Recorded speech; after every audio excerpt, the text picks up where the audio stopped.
Hey guys, welcome back to another Far Cry challenge. As you can probably tell either from the title or the painful footage that you're currently witnessing, I'm gonna see if you can beat Far Cry 2 with only broken guns. Maybe a more accurate title is Rusty Guns, but Broken Guns sounds better, so here we are. For those of you who don't know, in Far Cry 2, your guns degrade and eventually they explode in your fucking face after suffering through too much tough love. Leading up to that point, they also frequently jam, leaving you completely exposed to death. Rocket launchers don't jam, but the rockets will decide to go AWOL, which is inconvenient as fuck. Before I started the challenge, I made two rules for myself.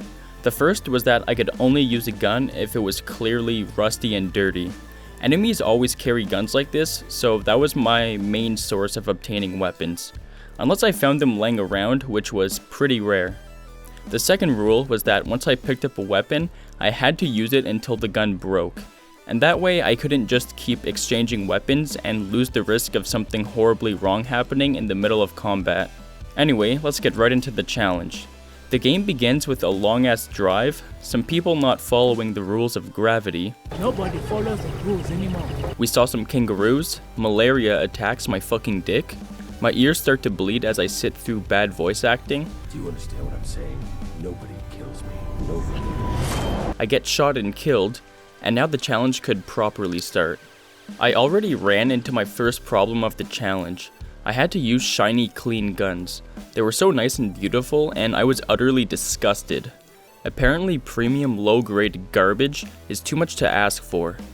My first task was to kill some dudes, but I wasn't too keen on failing the challenge right now.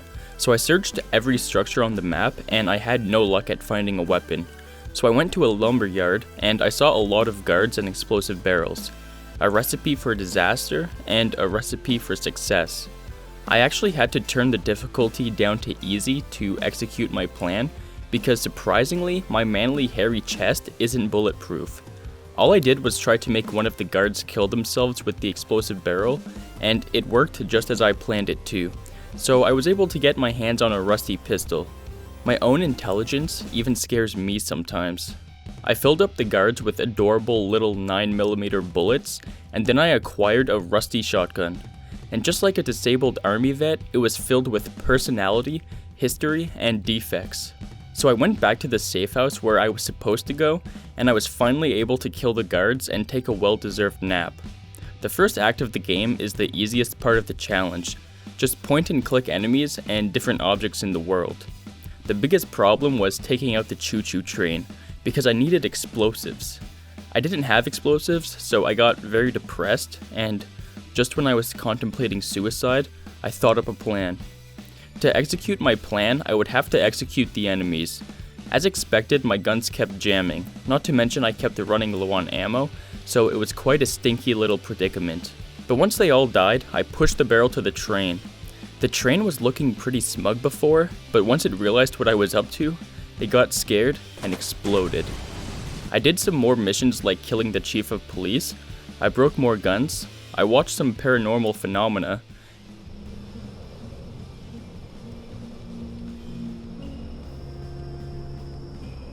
and then I talked to Ruben over the phone. He said he's going to subscribe to my channel and leave a like and a comment on the video, and he urges you guys to do so too. He also said I had to choose between helping my fellow mercenaries or help the dude at the church. I could honestly care less about the mercenaries, but the daddy at the church was my malaria pill supplier. He would send me to good, reliable people, and when I arrived, they were pretty reluctant to part ways with their medication, but eventually, they gave it to me. I was indebted to him, but the last time I played Far Cry 2, I chose to help father malaria pills, so this time I chose to help the mercs, which was a big mistake. I didn't even like the mercs. One time I was driving a boat, and I thought I had died, but I was saved by a lesbian. She brought me back from the clutches of death, but then she soiled my hand with a filthy, disgusting, clean, new gun. The bitch had replaced my rusty old, unreliable MAC-10, so I thanked her for saving me, and then I traded my new pistol with her dirty-ass deagle. Anyway, we defended the bar to the best of our abilities, but the alcoholics outside wouldn't leave until they got their hands on our booze. I passed out for some reason, I woke up in a truck, I passed out again, I woke up again. I sat through the Jackal's lame metaphors, and this British dude lectures me on how to properly drink tea. And boom, my weapons were stolen from me. Once again, all I had were lousy clean guns. This was very troublesome because of course I ran into a couple of dudes who wanted to kill me for no reason. I couldn't fight back, and my car had been totaled, so I ran away, I circled around the rocks, stole their car, and set off to find a rusty gun. My first thought was to get to the safe house and see if there was a rusty gun inside one of them, because I remembered seeing one with my moist eyeballs a while ago. The first safe house was empty and I was getting worried, but after 10 more minutes of searching, I found another safe house and voila, there was a rusty old rocket launcher. Now I could use it to blow someone up and get their guns. Not that I really needed to though, because when I was driving through town, I randomly heard someone in distress. So I went to check it out and the dude was just dead. Maybe he had a heart attack or something, but either way, now I had a full arsenal of rusty guns. At this point I was now in Act 2 and the second map was open to me. My first mission was to help escort a boat full of guns. I had more trouble with this mission than I did finding the courage to shit in a public restroom because I had to focus on defending myself, repairing the boat, unjamming my weapons, and I had to do it all with a shotgun, which was the worst primary weapon I could have been using in this situation. I had my rocket launcher, which was good for taking out the mortar dudes, because they were the biggest reason why the boat kept getting fucked up. However, the rocket launcher was unreliable.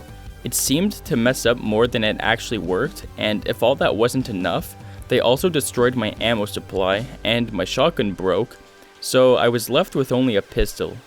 Luckily, the boat had just made it to the dock, so I got the fuck out of there and left poor Marty behind. It was a miracle that I actually got through this section with a pistol to spare. If my pistol and rocket launcher would have broke on the boat, then I would have been defenseless. So I had a mid-challenge crisis.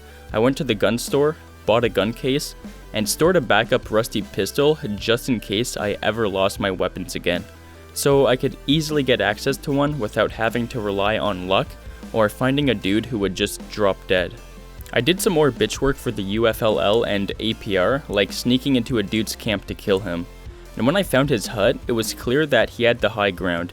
He had an intimidating aura of superiority, but unfortunately, auras can't deflect bullets. Afterwards, I had to destroy a generator that allowed the UFLL to broadcast their new hit single over the airwaves. It was a song so catchy that Oliver and the tea-drinking Brit couldn't stop vibing to it, so off I went. I snuck into their camp quite easily. Maybe all the soldiers went to Betty by and were having a good nap, but then this dude had to go and shoot a rocket and wake everyone up with the explosion. Though he was the only one to notice me, so I could figure out how to deal with the generator in peace. Apparently, I needed explosives to destroy it. Explosives my dick, I had a shitty rifle. All I had to do was park a car beside the Jenny and use my rifle to eat the car's fucking ass and make it blow up. I used all of my sniper rounds, and then my deagle broke after only one magazine had been emptied into the car. And that's when I remembered that I had a rocket launcher. To be fair, it had been 2 hours since the boat mission, so naturally, I forgot about it, but I blew it up with the rocket launcher, did some target practice, drove out of there, and beat the mission. A few more missions later, and I ended up in jail. The Jackal had framed me for the murder of the UFLL's leader. I tried to tell the guards I was only there to get some diamonds and perform necrophilia, but they just ignored me. This must be how it feels to be an astrology bitch. My guns had been taken away again, but I still had my foot, so I broke out of my cell and found some stupid, useless, brand new guns. And not one of them had a single piece of dirt or rust on it. I was about to leave, but I couldn't leave without Marty.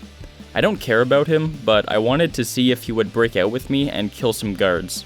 Hopefully then I could get a rusty gun. His cell was guarded by some soldiers, and since I couldn't kill them, I ran past them. I ran by so fast that they didn't even realize I was there. I was nothing more than a gust of wind, so I freed Marty, but he said to go on without him. What a useless cunt. I ran by the guards again at the speed of light so they wouldn't see me. I snuck out of the prison, and now was the challenging part. I was a fugitive on the run, and the roads were full of guards. I had no chance of getting past them, so I decided to avoid them by going on foot and sneaking around everyone, either through the bushes or swimming across the lake. My plan didn't go quite so well because I was being hunted down every second of my escape. But eventually, I made it back to town, so I took a bus to the closest gun store and made my way to retrieve the rusty gun that I left in the gun case. I yoinked it, and finally I had a dirty-ass gun, which I used to acquire more guns. Then I used those guns to kill 4 more important dudes. I helped out Ruben at the airport by killing even more dudes, and then it was time for the last sequence of the game. The Jackal wanted me to help get the civilians out of the country. I said fuck you for framing me, and then agreed to help him. Nothing unique happens here. I spent most of my time either sneaking past or shooting up all the bad guys until I encountered the leaders of the APR and UFLL. I remember him from before, the way he danced around and gave me those brand new shitty guns. The other guy just looked like a douche, so I used my beautiful, dirty-ass RPG to take him out. And then all of my old mates, including Marty, wanted to kill me. So I used my anti-traitor gun to kill them all. I grabbed the diamonds and brought them to the Jackal. Now all that was left was to decide who does what job. If I took the battery, I would have to cut the wire with my machete. If I took the diamonds, I would have to use the rusty deagle to kill myself after I delivered the diamonds. So of course, that's the job I chose. I made my way to the border, gave them the diamonds, and with that, I beat the game. So was I able to beat Far Cry 2 with only broken guns? Fuck yeah. Thank you for watching, consider subscribing, leaving a like and a comment, and I'll see you all in the next one.